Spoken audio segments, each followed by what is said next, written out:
Selamat siang menjelang sore hari dan salam sejahtera untuk kita semua.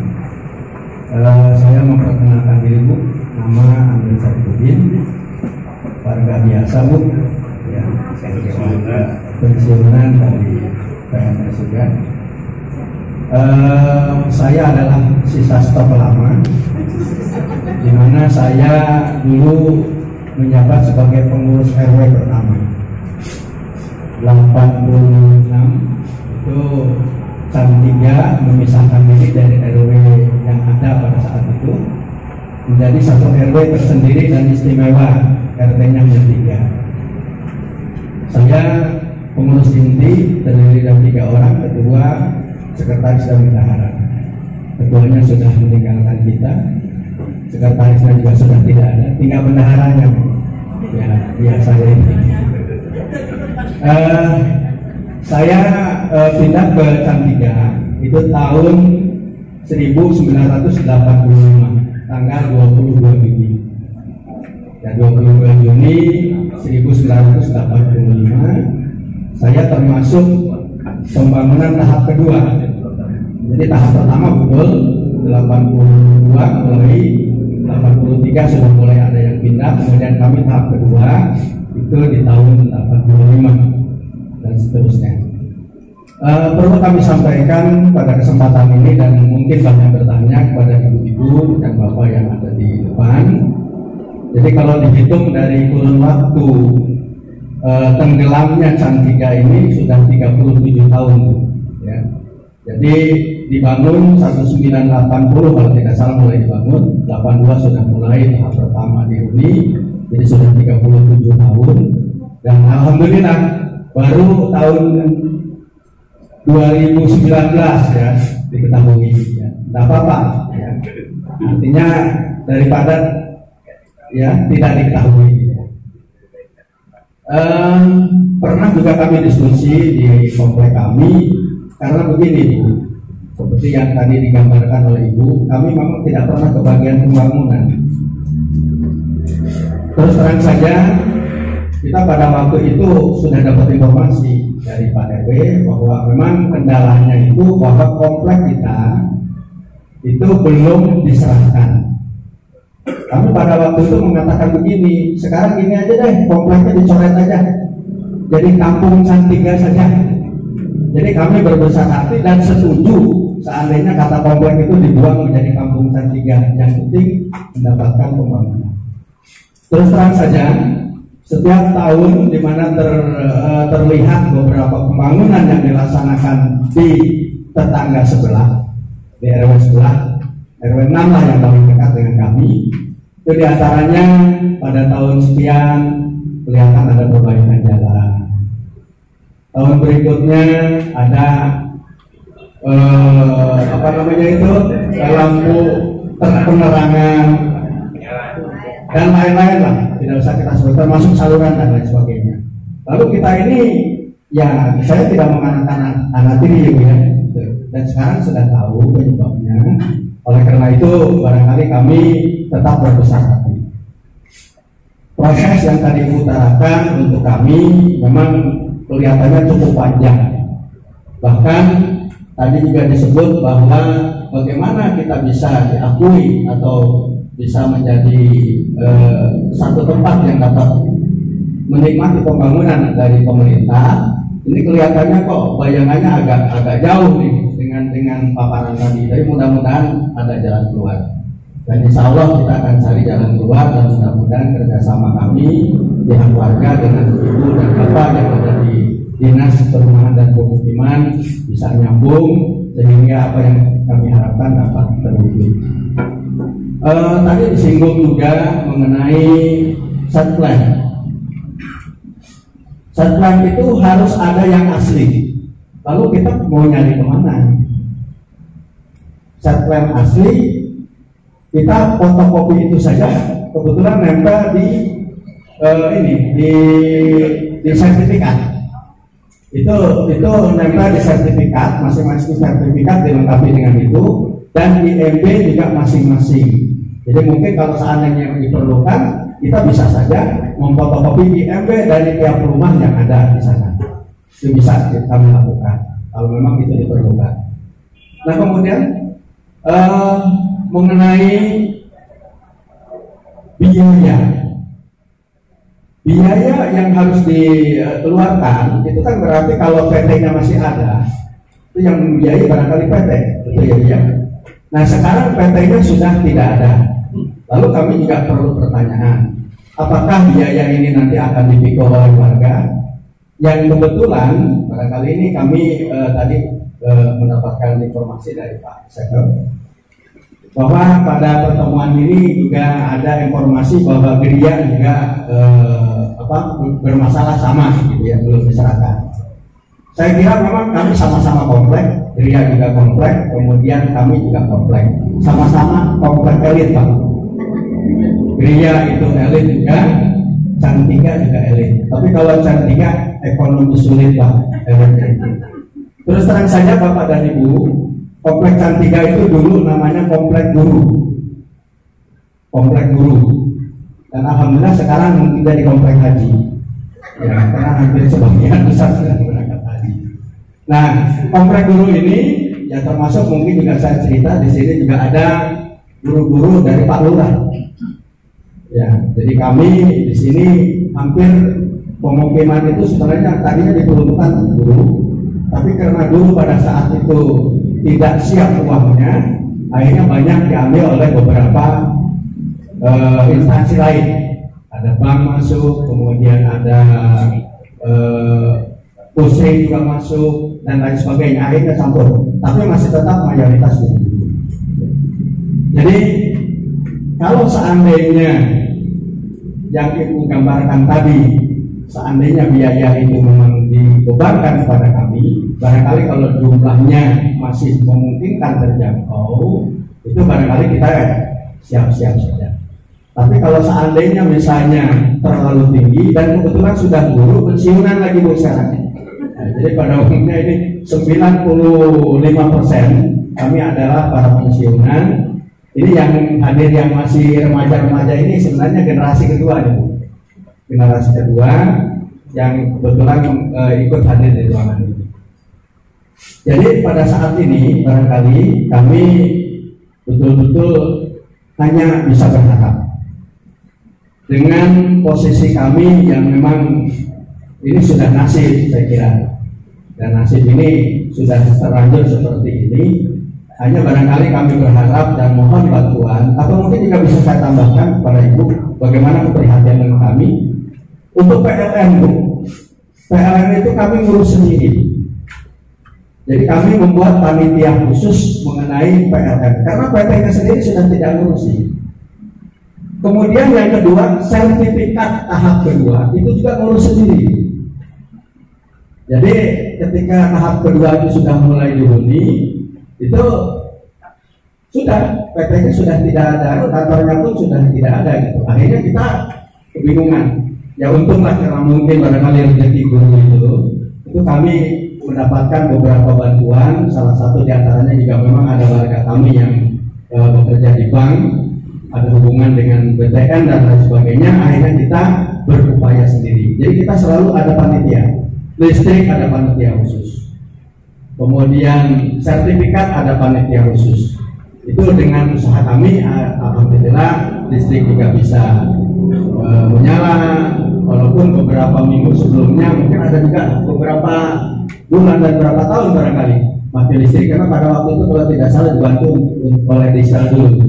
Kalau kami tahap kedua mungkin sekitar 2 minggu atau 1 bulan lah untuk listrik belum menyala itu.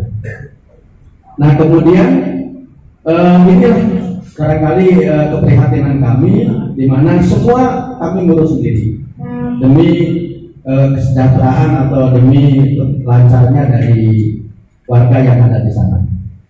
Nah kemudian kalau tadi Ibu paparkan langkah-langkah yang akan dilakukan, yang pertama tadi pendataan, kemudian peninjauan, kemudian nanti sampai ada berita peralihan dan lain-lain.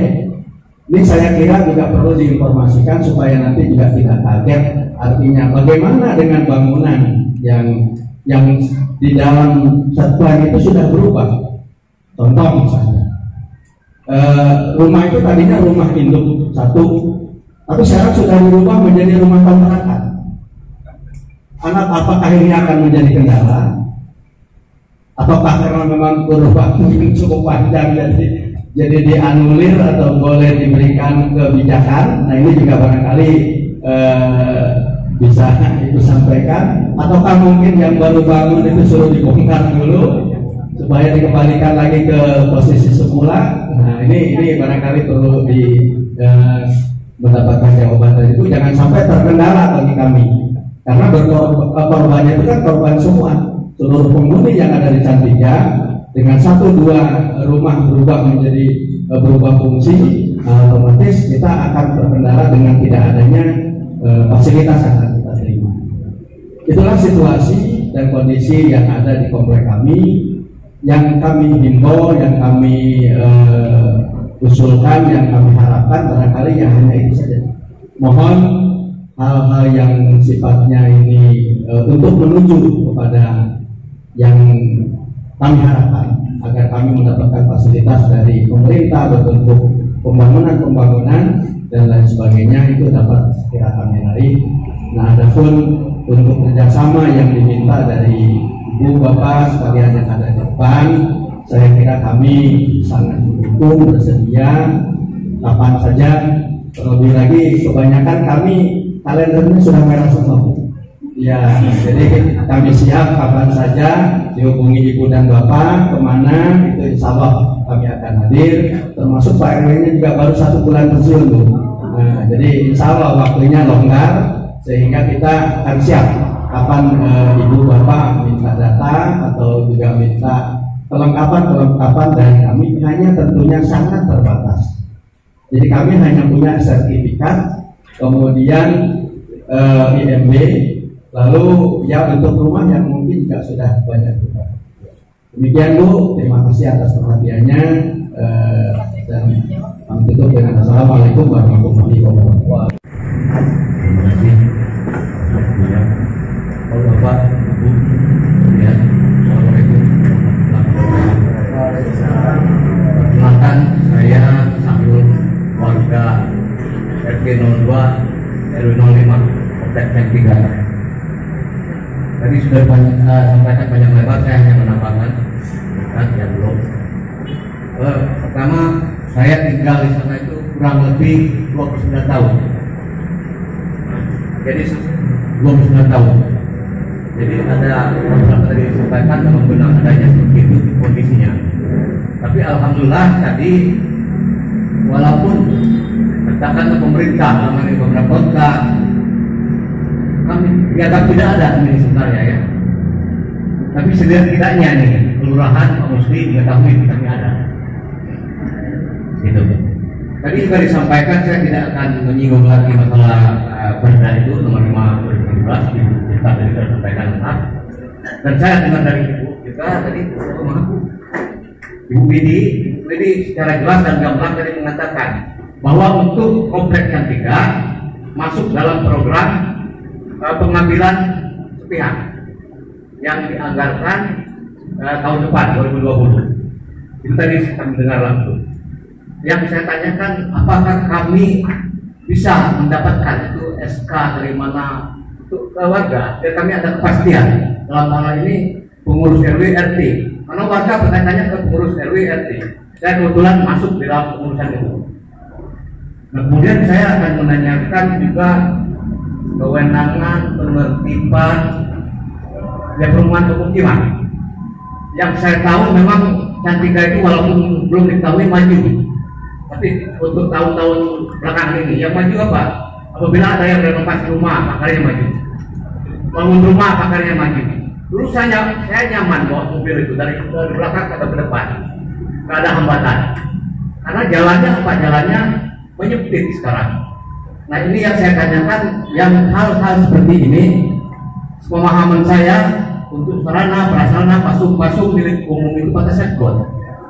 Di atas got dan jalan itu tidak boleh digunakan. Tapi nyatanya ini terjadi. Kalau dibiarkan ini terus menerus, saya juga kaget. Ini di samping rumah saya sendiri. Kebetulan saya 2 minggu lebih ini saya meninggalkan rumah. Saya datang itu udah ada tempat duduk. Saya kaget juga di atas got. Artinya jalan makin mengecil, menyempit. Ini hampir semua. Yang saya tanyakan ini kewenangan siapa? Siapa yang menerbitkan? Kalau kami menegur yang adanya ini bedrock itu. Kita tanaman aja bedrock. Nah, kami minta ini apa dari dinas perumahan pemukiman, apa kecamatan, apa kelurahan yang menentukan ini. Nah kemudian tadi saya juga nanya ke Mbak Mateta, Mbak Google, emang nggak ada di kompleks Cantika.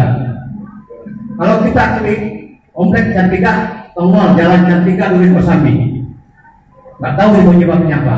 Tapi ada usulan saya ini, mungkin ini. Jadi saya minta pada pemerintah ini di warung pojok itu, karena kita menyatu antara kampung dan kompleks tidak bisa terpisahkan. Dan kami menyatu, kami aman-aman saja, walaupun ada beberapa kan, karena jalan diampun dan semacamnya. Itu kami minta nanti sekalian itu dipasang pelang mungkin pelangnya di warung pojok itu. Karena kalau kami yang melakukan itu nggak sanggup, karena dilawan, terutama yang ada tanah pertumbuhan. Pelang mungkin kampung berspirit kompleks kan tidak. Nanti Pak Google pasti tahu itu kalau dari itu saya gitu.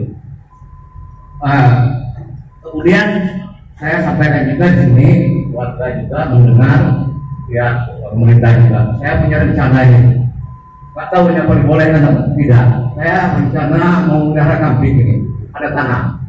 Apakah boleh pemukiman di perumahan itu? Apakah tidak boleh? Kalau tidak boleh, dasar hukumnya apa? Dan saya tanya lagi, siapa yang menerbitkan ini? Saya punya rencana, karena udah ada yang rencana, ada yang kaki 2, kaki 4. Saya punya, ini benar saya punya rencana, karena ada lahan saya kelebihan. Jadi mungkin itu yang saya akan sampaikan, dikurang mohon maaf. Assalamualaikum warahmatullahi wabarakatuh.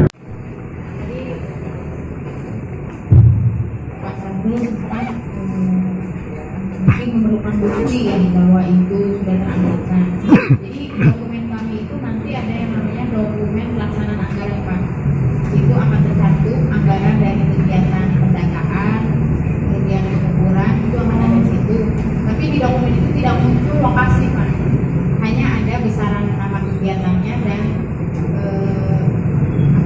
besaran kegiatan, nilai kegiatannya. Tapi lokasi itu tidak muncul di situ. Tapi nanti kami akan buat satu daftar sendiri perumahan mana saja yang akan kami tangani. Jadi ini Pak, tahun ini saja 2019 kami menganggarkan untuk 5 perumahan. Tapi yang namanya pengembang yang sudah kabur, kita kan cari data juga sulit. Syarat untuk melakukan pendataan adalah harus ada site plan. Karena dengan dasar site plan itu kita baru bisa mengklaim di lapangan bahwa ini masuk palsu. Kalaupun ada pihak-pihak lain yang mengklaim kasus tersebut, kita bisa tunjukkan ini loh site plan dasarnya, ini adalah palsu. Tapi kalau tidak ada site plan, kan sulit kita datang ke perumahan, ukur-ukur mana yang mau diukur, takutnya tanah orang kita ukur. Jadi dasar utama adalah site plan. Untuk tahun ini kita hanya menemukan 2 site plan. Jadi untuk 5 perumahan saja itu sulit. Hanya 2 tahun ini yang kita temukan. Artinya kalau sekarang kita sudah punya site plan yang 3 ini, itu udah buat kami sudah mempermudah kerja kami karena sudah ada bahan untuk dilakukan kegiatan tahun depan. Masih ada PR lagi bagi kami untuk mencari site plan rumah-rumah lain yang memang belum terdaftar. Artinya kalau nanti Bapak perlu untuk melihat dokumen penganggaran, nanti kita ada dokumen pelaksanaan anggaran itu DPA, tapi prosesnya masih belum selesai saat ini. Mungkin setelah Ibu keempat Desember baru nanti ada kegiatan asistensi dan sebagainya, dan biasanya final di Januari. Kemudian untuk penertiban bangunan di atas saluran, memang agak sulit ya Pak kalau misalnya katakanlah penertiban itu adalah wewenangnya Satpol PP. Tapi saya rasa akan sangat kecil kemungkinannya Satpol PP itu harus sampai menangani perumahan-perumahan. Karena biasanya mereka mungkin fokus di jalan tol atau kegiatan-kegiatan besar. Jadi mungkin kalau untuk bangunan di atas saluran memang butuh saling kalau orang Jawa bilang mah tepok sendiri, saling mengerti di antara warga, mungkin bisa toleransi, kemudian difasilitasi oleh kelurahan kecamatan, atau kalau perlu mungkin minta bantuan dari kelurahan. Kalau misalnya memungkinkan di kecamatan itu kan ada ranting ya, mungkin bisa memohon ke kelurahan untuk bisa mendatangkan ranting dari kecamatan untuk bisa melakukan pembinaan kepada warga yang memang membangun bangunan di atas sana. Mungkin salah satu cara Pak, kalau misalnya ada warga yang motor, coba minta dia keluarkan sertifikatnya. Di sertifikat itu kan akan ada ukuran tanah dia itu berapa panjangnya, berapa lebarnya.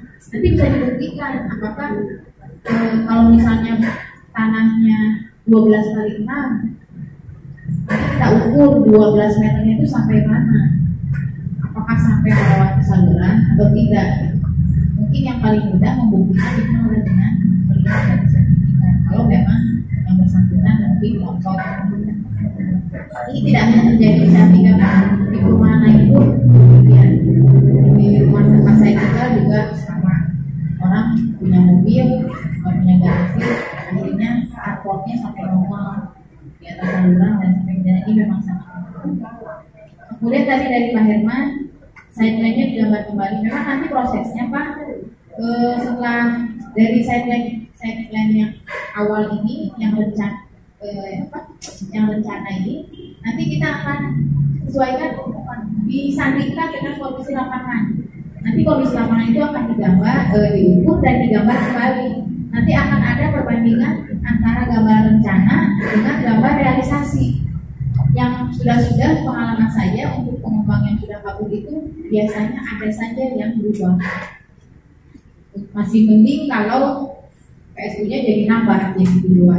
Banyak yang akhirnya jadi sedikit karena tadi ada kambing-kambing yang mulai tadi dikuasai warga dan sebagainya.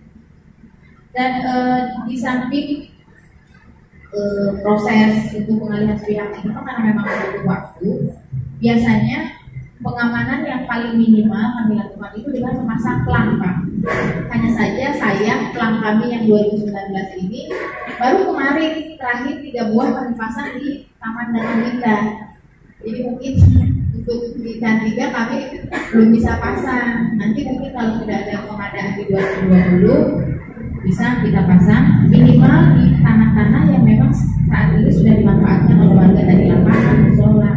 Maksudnya supaya tidak ada kekhawatiran seperti yang Bapak bilang, itu tidak ada surat-suratnya, ada orang bawa sertifikat kan bisa diambil. Nah minimal pengamanan kita lakukan adalah dengan memasang pelang bahwa itu adalah kasus-kasus